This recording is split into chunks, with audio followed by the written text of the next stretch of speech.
Welcome to the Yoga Nation, the Spirit of Gratitude podcast here on the One Integration platform. Hello, friends. My name is Yogesh Patel, and this podcast focuses on bullying, self-awareness, and our inner spirit, inviting high-profile guests to share their experiences on these relevant topics.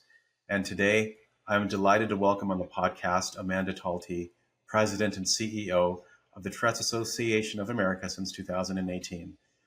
The mission of the TAA is to provide hope and help to those that are affected by Tourette Syndrome, tic disorders, and associated conditions through awareness, support, and research. The TAA is the only national organization dedicated towards Tourette Syndrome and tic disorders. Amanda, I'm super grateful and very grateful, very grateful to have you on the podcast. Thank you for joining. I appreciate you inviting me on. This is a wonderful occasion, so thank you. Absolutely.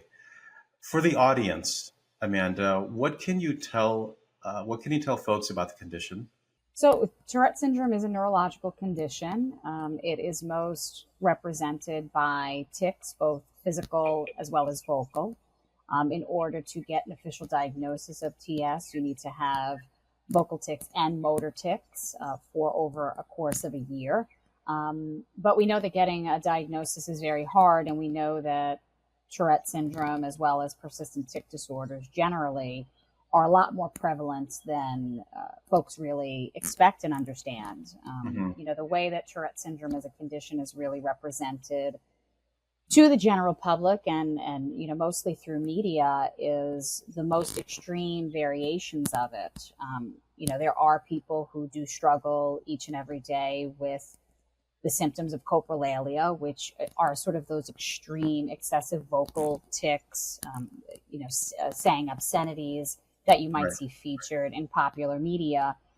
And it is certainly a terrible thing to have to deal with when you are navigating daily life. But the majority of folks who are living with Tourette syndrome do not have those variations of tics. They can really run the gamut in the spectrum from very, very mild to very severe and even self-injurious. So there's a lot of diversity in symptoms for those throughout the community. And I think that that's something a lot of people don't really understand or appreciate. Right.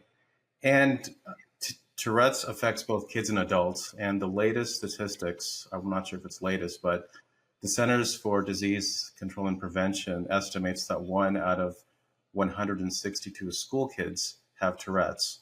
But I believe those numbers even shrink to 1 in 100 for those that have a tic.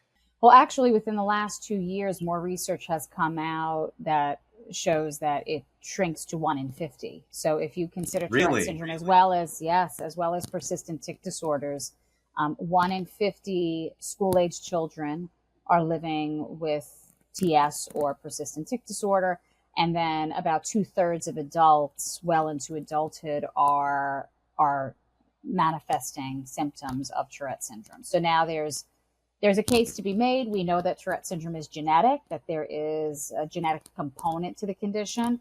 So I would argue that, once you are living with TS or persistent tic disorder, that stays with you throughout your entire life, that it really is a life cycle. But based on the current diagnostic criteria, that's still kind of up in the air about how we measure whether or not a person still has TS or not into adulthood. But the current statistics say 1 in 50 school-age children.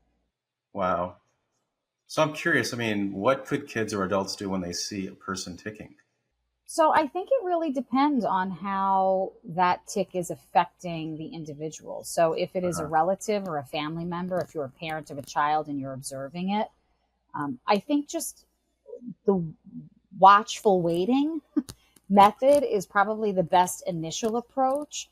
Certainly if it's something that you're noticing is happening a lot or is really beginning to interfere with your loved one's ability to function in the classroom or to navigate social circumstances, I would definitely begin tracking that and note it to your doctor, and possibly even record it on the sly, of course, just to have a chronicle of what you're observing so you can really meaningfully show it and discuss it to your physician. But I think if you are just an individual who is coming across another individual who is ticking, unless it's being really disruptive, I would really ignore it. And in cases where it is being disruptive, if you have some genuine curiosity about it, from what I've heard from individuals that we serve, it's appropriate to just ask, to delicately ask, but certainly don't assume bad intention.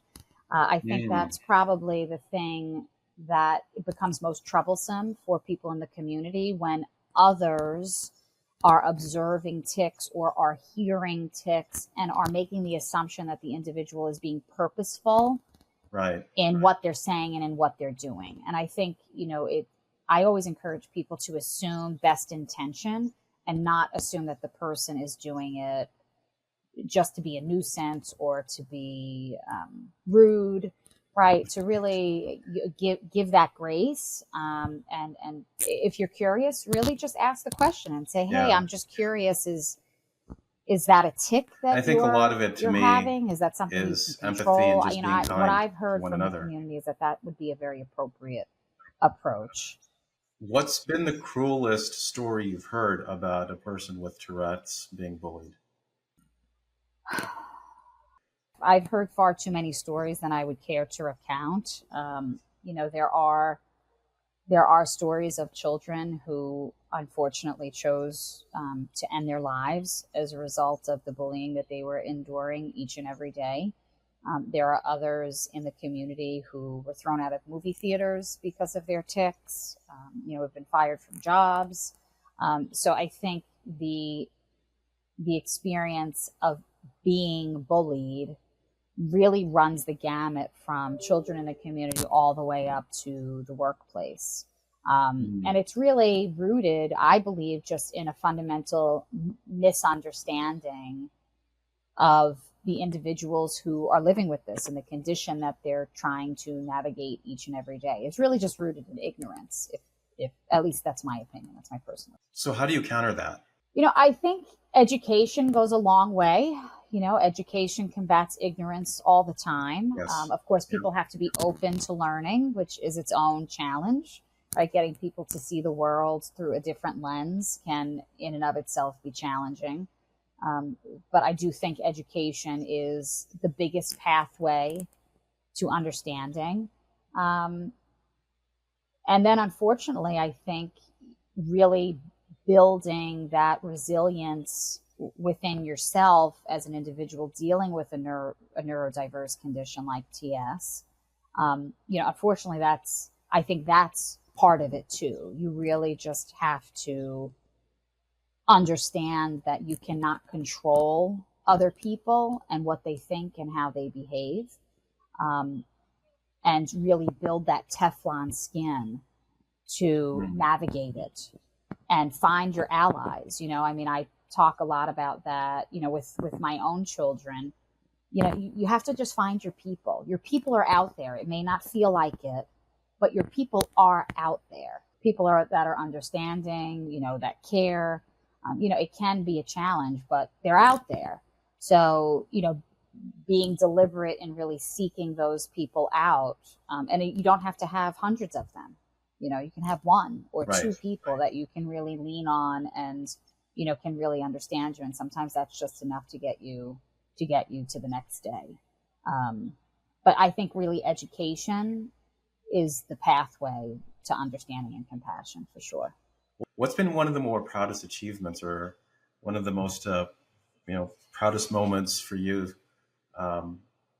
leading, serving as CEO? So I've had several over the years.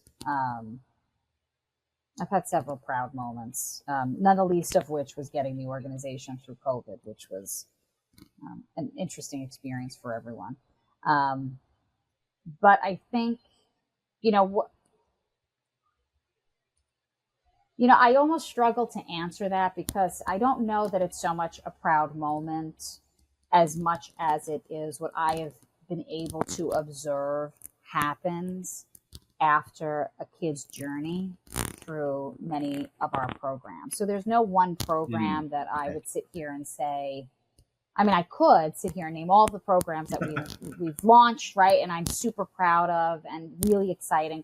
But I think the most exciting thing for me has been really seeing the impact of that programming. And I know many young people. I mean, right now there are 4 individuals on our staff right now who I met in their teenage years, who went through our programs and came in very,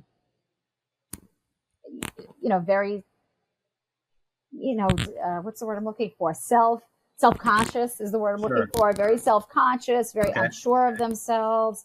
Had never necessarily met anybody else with TS. And I was able to not only watch them grow as people as they came back year after year to participate in our programs, but, like I said, they have also now, applied for and joined our team at the TAA. And now I get to observe them as they grow in their professional careers. So for me, and there are other kids in the community who I've been able to observe in that way too, where when I met them, they really didn't know if they would ever be able to get a job, that they didn't know if they would ever be able to get a girlfriend or a boyfriend. And then I've been able to really watch them grow and check all of those milestone boxes and see them at our advocacy day, see them at our conference, and see who they have become and how resilient they really are. And that's not to say that they still aren't dealing with the challenges of their condition. They are, but they're able to do it with such grace, and able to do it with just pride, right? They have pride in themselves. They are no longer shameful. They're not, they're not, at least they're not showing it to the world in the way maybe they once did. So, for me, that's what keeps me going. My final question, I've got a good friend's son, his name is Ethan, who has Tourette's, and he asked me if I would be so kind to ask a question on his behalf to you, which he writes, I have a couple of tics as of now that cause me to limp and trip, etc. It's things like that which make me wonder how others with tics experience the same activities in terms of having a daily lifestyle. Could you speak upon that? Or give your guidance and wisdom, and again, how kids today with the particular challenges can lead a somewhat normal life with daily activities. I really think it just goes back to that community, making sure that you are surrounded by the right people and you have that community, and being self-aware, upfront about what your challenges are, seeking out your tribe, those that will really understand and get your experience as best that they can. But, I would also say, take advantage of whatever is available to you to help you, right? Like, I feel that there are sometimes, there's this, well, I don't want to take advantage of that accommodation. I don't want to, I just want to be normal. I see. Everybody else. I think that and I think we all feel like that, right? Because everybody's got their something, right? We all want to be the popular kid, and we all want to be normal, and we all want to, if we're being noticed for something, we want to be noticed for something good that we're doing, and praised for it. We don't want to be noticed for our differences or our weaknesses. And I think being a victim. Or being a victim. And I think that can sometimes lead people to say, well, no, I'm not going to take the help that's being offered to me because, I don't need it. I just want to be like everyone else. Can't be so stubborn, can you? Yeah. So, I would say, the acknowledgement that there's a challenge, a unique challenge to you that others don't have, it, own it, and, take whatever help you can get navigating it, regardless of how it may make you more of a target potentially for bullies, but at the end of the day, if it's going to help you navigate more, there's no reason to turn that down, right? Take that help, take that support from wherever it comes from, whether it's emotional support Right. or it's real, like tangible, physical, you need something from someone else kind of support. Take advantage of those moments and don't shy away from it because you want to be normal. I mean, normal is so boring. It really is. I mean, normal Yeah. is so boring. Like, life is so much more interesting when you are surrounded by people who see the world through different lenses. So don't fight to be normal. Fight to be who you are, and speak up when you need to speak up and show the world who you are, beyond what people may see. I think that's the best advice I could give, and I hope that Ethan finds that helpful and useful. Well, I think that's a perfect segue to end today's podcast. Amanda, I would love to have you, number one, thank you again for coming on.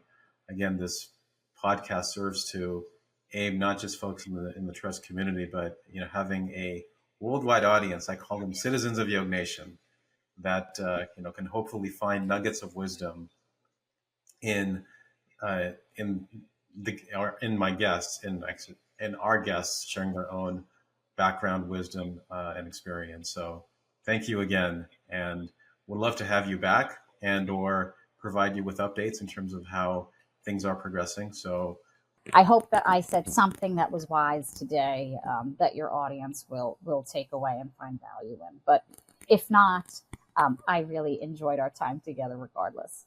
not at all. We all lead from the heart, and I think that's where it starts. Absolutely. Thank you kindly, Amanda. All right. Thank you.